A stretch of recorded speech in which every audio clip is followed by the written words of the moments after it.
hello. Good morning, good afternoon, good evening, depending on your time zone. Welcome to my channel. My name is Ogbanje Joseph. So please subscribe to this channel, share, like, as well as drop a comment on the comment section. So today we are looking at the concept, we are looking at the functions of ideology. What are the functions of ideology? Now, it is important to understand that ideology plays a very important role in every society. Now, the basic functions of ideology can be seen as follows. Now, number one is legitimization of leadership. Now, ideology is one of the major ingredients used to confer legitimacy on leadership. Now, when we talk about the role of leadership, it has to be one that mobilizes people on the basis of an acceptable ideology. Now, leadership of every entity comes to power, with one type of ideology or another. Basically, ideology of the class that seeks leadership and those in leadership position may not be the same.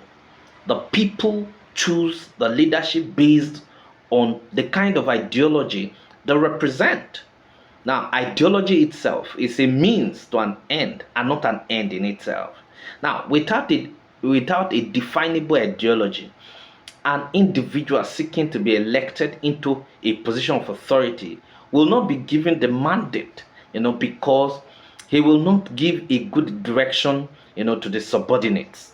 Now, the led in every society obeys the authority of the leadership of such society because they come to power on a pedestal of a broad-based ideology that is believed to be capable of bringing the people out of their doldrums. Now, so by legitimization, it means that the ideological principles and values are used to justify certain actions and certain developments. Similarly, ideology can also be used to delegitimize, criticize, and condemn certain actions and developments that do not fall within the framework of the acceptable ideology. Now, what is number two?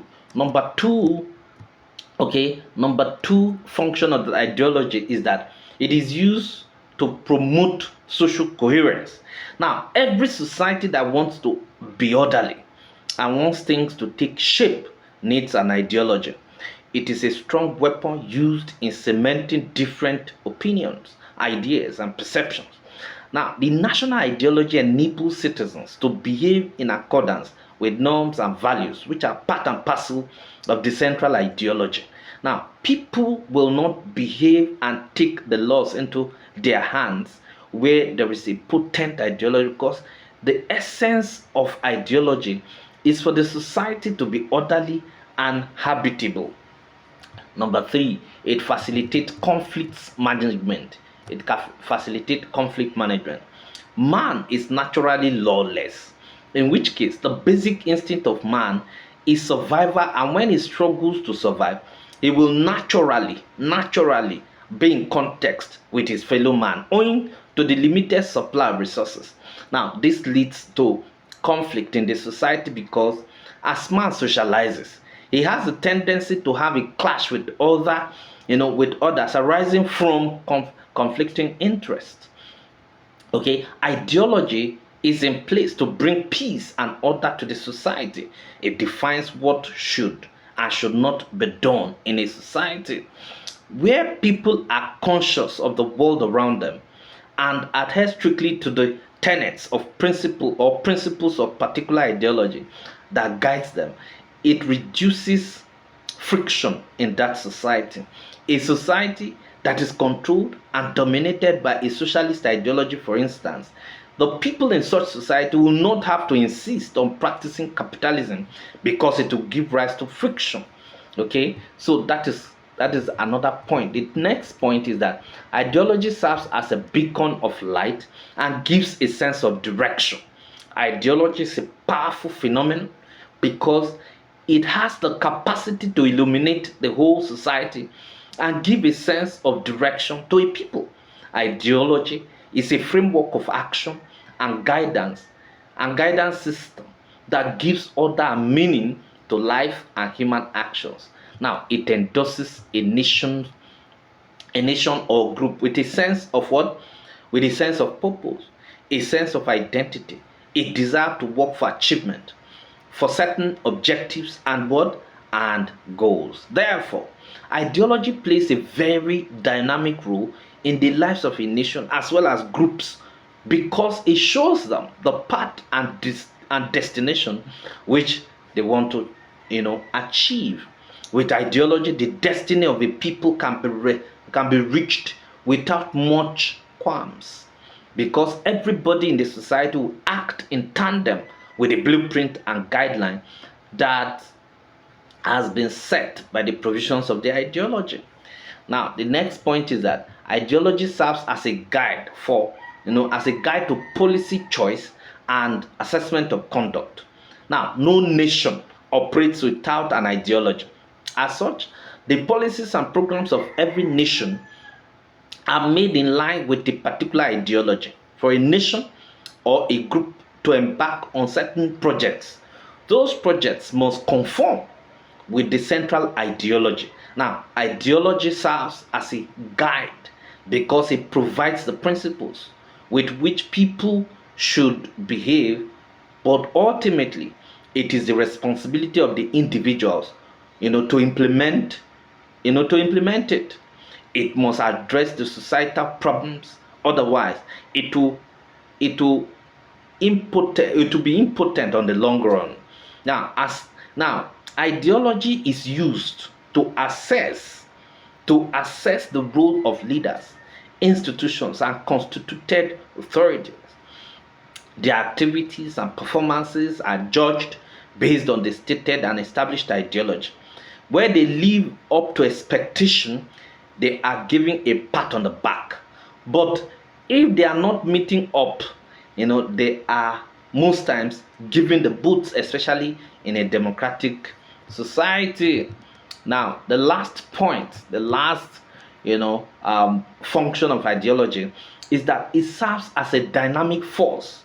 Now, ideology gives an explanation of reality to its adherents, and seeks to motivate them to action. No nation or group can be identified with a particular ideology if there is no reflection of such belief in their lives. It is these belief systems that spur them to action. Where there is ideology, the people act in accordance with the tenets of its substance and bearing in mind the conviction that will lead them to their destiny. They will galvanize and unleash all energies to pursue it. Now, okay, there are different types of ideology, but before we go into that, I want us to note that ideology is actually a standard or certain principles that an individual has. Now, every individual or a nation actually has an ideology, particularly, the political party in power actually has an ideology, or the one that wants to unseat the one in power actually has an ideology. Now, this ideology, like I've actually said, is a set of ideas that form the basis of actions and there are principles that actually guide an individual in his or her behavior, or the political party in their behaviors.